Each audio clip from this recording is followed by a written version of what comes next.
The jungle was burning, the air thick with gunpowder and blood, and Sergeant First Class Franklin D. Miller was still on his feet, barely.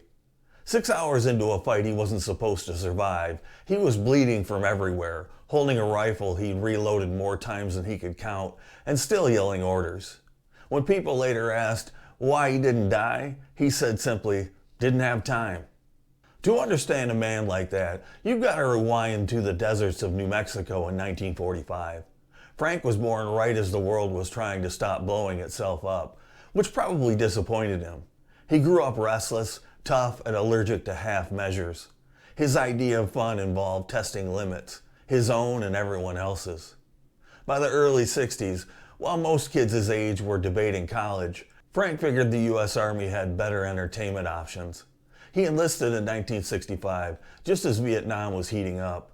Basic training wasn't hard for him, it was boring. So when the Army asked who wanted something more challenging, Frank raised his hand before the question finished leaving the instructor's mouth. Special Forces, Green Berets, weren't built for normal soldiers. They were built for lunatics who could outthink and outbleed the enemy. Miller fit like a hand grenade in a glove. He learned demolition, small unit tactics, foreign languages, and how to disappear into the jungle without leaving so much as a footprint. By the time his boots hit Southeast Asia, Frank Miller was exactly where he belonged. A place where the odds were suicidal and the mission brief was, "Don't get caught." Most men spent their tours counting days until the flight home. Frank sped his looking for new ways to make the enemy's life miserable. And when the Army started forming secret reconnaissance teams for missions that didn't officially exist, Miller didn't hesitate. If the paperwork said top secret, Frank figured it was just another way of saying fun begins here. Officially, there was no such thing as the Studies and Observations Group, SOG for short. Unofficially, it was the most dangerous job in Vietnam that didn't involve flying a helicopter into a volcano.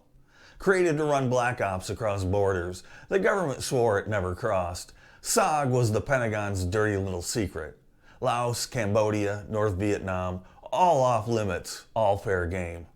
Frank Miller fit right in. He wasn't loud, he wasn't flashy, and he sure as hell wasn't interested in medals.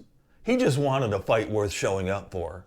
The first time he heard what SOG did, six-man teams sneaking hundreds of miles behind enemy lines, no support, no rescue plan, he grinned like a man who'd found his religion. A typical recon team looked like something out of a bad war movie. A handful of American Special Forces and a dozen Montagnard tribesmen who could smell NVA patrols before they heard them. They lived in the bush, moved like ghosts, and when they ran into contact, it was always uneven. 6 against 60, sometimes worse. SOG missions didn't make headlines, they made body counts. These teams planted sensors, mapped trails, and ambushed supply lines feeding the Ho Chi Minh Trail. The problem was, the NVA knew it. So every time they went out, it was a chess match played with live grenades. Frank's teammates learned quickly that their new sergeant was unkillable. He could stay awake for 3 days, march through monsoon mud, and still tell jokes in the middle of a firefight. When new guys joined, he told them, if you panic, you die tired. SOG had a saying, you never lived until you've been almost killed. Frank was living daily. The jungle was his office, and the job description was, make the impossible happen quickly. By early 1970, Miller had already pulled off a dozen missions that should have gotten him killed. Each one ended with him coming back scratched, bloody, and grinning like it was just another day at work. Then came the one mission into Laos that made the rest look like training. 6 men went in, no one expected any of them to come back. And Frank Miller, stubborn, bleeding, unstoppable Frank, was about to make sure they did. January 5th, 1970, 6 men boarded a helicopter and flew into Laos, a country the U.S. wasn't officially fighting in, which meant if things went sideways, there'd be no cavalry, no headlines, and no extraction requests that didn't start with a lie.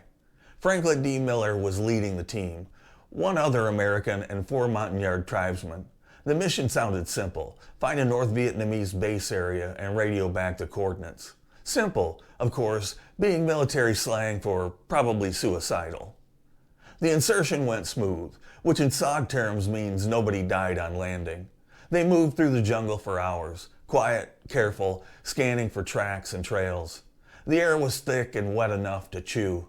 Miller stopped at a clearing, crouched, and noticed something that made his skin tighten. The jungle was too quiet. No birds, no bugs, just silence. The first burst of automatic fire hit before he could say a word. The point man went down instantly, the rest diving for cover. Bullets snapped branches inches over their heads. The NVA weren't just waiting, they were dug in. A platoon at least. Miller realized they'd walked right into a trap. He called out targets, directing fire like he was running a live fire range. His rifle cracked, grenades thumped, and men screamed in Vietnamese just yards away. Within minutes, 2 of his Montagnards were hit. Miller dragged them to cover, firing one-handed, and started calling for air support. Except the jungle canopy was too thick. They couldn't mark their position. Then he took his first round, high in the chest. Most men would have gone down. Frank just looked annoyed. "Hit me again," he muttered and kept shooting. The grenade exploded nearby, peppering his side with shrapnel. He ignored it and crawled to the team's radio, which was lying next to another dead man. He keyed the mic and calmly gave coordinates to an aircraft overhead. "We're a little busy," he told them. "Drop it close." Minutes later, the jungle lit up. Napalm, bombs, rockets, the works. The air smelled like burning earth. The NVA pulled back just long enough for Miller to check his men. 2 dead, 3 wounded, and 1 weapon jammed beyond use. He handed out what ammo they had left, keeping the heaviest load for himself. Then they came again, dozens of them. Frank switched to full auto and went to work, holding off a company with whatever bullets he could scrounge. When his rifle went dry, he grabbed another. When that ran empty, he took the M79 grenade launcher from a fallen comrade and started lobbing rounds like a man pitching for his life. Another bullet slammed into his side. He barely noticed. Another grenade went off near his legs, shredding his pants and half his skin. Still he crawled from man to man, checking pulses, repositioning the living, stripping weapons from the dead. Hours passed, airstrikes came and went. The jungle smoked and screamed. Each time the NVA tried to finish the job, Miller's gunfire answered. When they finally stopped coming, it was because they'd run out of people. When the rescue chopper appeared at last light, the pilot radioed down. "Are you still under fire?" Miller's reply, "Only if they get back up." He refused evacuation until every wounded man was lifted out first. He dragged the last survivor to the extraction rope, hooked him in, and only then let someone grab him. Even bleeding out, he kept his weapon ready in case someone tried to shoot them on the way up. Frank Miller spent 6 hours fighting an enemy that outnumbered him 20-1. He was hit 4 times, wounded by grenades twice, and still commanded his team until the last man was out. When they counted bodies later, the NVA losses were impossible to confirm, mostly because there wasn't much left to count. And Frank Miller, he lived. Barely, but for him that was just Tuesday. When the helicopter touched down, medics thought Miller was dead. He wasn't moving, covered in blood, and had enough holes in him to qualify as a flute. But then he sat up, asked for a cigarette, and told him, "Don't get any of that on my rifle." Surgeons spent hours patching him up, pulling out shrapnel, and wondering how someone missing that much blood could still insult the food. The Army told him he'd done enough. Time to go home, retire, maybe take up fishing. Frank laughed. Fishing doesn't shoot back. Most soldiers would have called it a career. Miller didn't. Once he could walk without bleeding through the bandages, he went back to Special Forces. To him, it wasn't about medals or recognition. It was about not leaving a job half finished. While the paperwork for his Medal of Honor crawled through Army channels, he was already back in the field, training new Green Berets how to stay alive in the kind of chaos he'd lived through. His lessons were simple. Don't freeze, don't complain, and never assume you're out of the fight. Pain, he told recruits, is just God's way of telling you you're still in the game. When the citation finally caught up with him, it read like a movie script nobody would believe. President Nixon pinned the medal on him in June 1971, describing conspicuous gallantry and intrepidity at the risk of his own life above and beyond the call of duty. Miller thanked him, shook his hand, and later said the best part of the day was that the ceremony had indoor plumbing. Back at Fort Bragg, the younger guys treated him like a living legend. He hated that. He didn't want to be a hero. He wanted people to remember the 5 men who'd gone into Laos with him.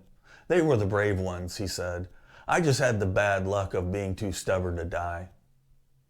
Despite his injuries, Miller kept going. Field work, instruction, advising, like he'd been built out of surplus parts and caffeine. Every doctor said the same thing. You should be dead. Frank always answered, that's the problem with averages. I'm not one. And while most men eventually left the jungle behind, Miller carried his with him, scars, ghosts, and all, straight into the next battle. Frank Miller didn't know how to quit. After most men would have hung up their boots, he just kept lacing his tighter. He stayed in the Army for over 2 decades after Vietnam, bouncing between special forces groups, training commands, and advisory roles. Every time someone tried to move him to a desk, he found a way back into the field. By the 1980s, he was the kind of legend whispered about in training camps. The guy who'd been shot 4 times, blown up twice, and still outran lieutenants half his age. When recruits asked if the stories were true, Miller would shrug and say, only the boring parts. He eventually took a position at the Pentagon as a Special Forces advisor to the Joint Chiefs of Staff, which meant he got to tell generals exactly what kind of nonsense their plans wouldn't survive in the real world. He had no problem reminding brass that fancy PowerPoint arrows didn't bleed, men did. And they listened because the man had literally earned his say in blood. Even after retirement in 1992, Miller stayed connected to the Green Beret community. He spoke at schools, worked on veterans issues, and pushed for full accounting of POWs and MIAs still missing in Southeast Asia. He wasn't doing it for closure. He was doing it because he'd promised his teammates none of them would be forgotten. When reporters asked about his heroism, he always brushed it off. Heroes, he'd say, are the ones who didn't come home. I just did my job louder. That was Frank, a man who could turn humility into an art form and still scare you with a handshake. He passed away in June 2000 at just 55 years old. They laid him to rest in Arlington, surrounded by the kind of quiet he'd never quite trusted. His Medal of Honor, his scars, and his stories outlived him. The trinity of a soldier who defined the word unyielding. Franklin D. Miller wasn't immortal. He just acted like it. And maybe that's the real lesson. Courage isn't about dying. It's about refusing to stop living, even when the world keeps trying to make you. I'm Dave. I appreciate you watching. Please subscribe, like, comment, and share. And until next time, stand tall. Oh, Dave.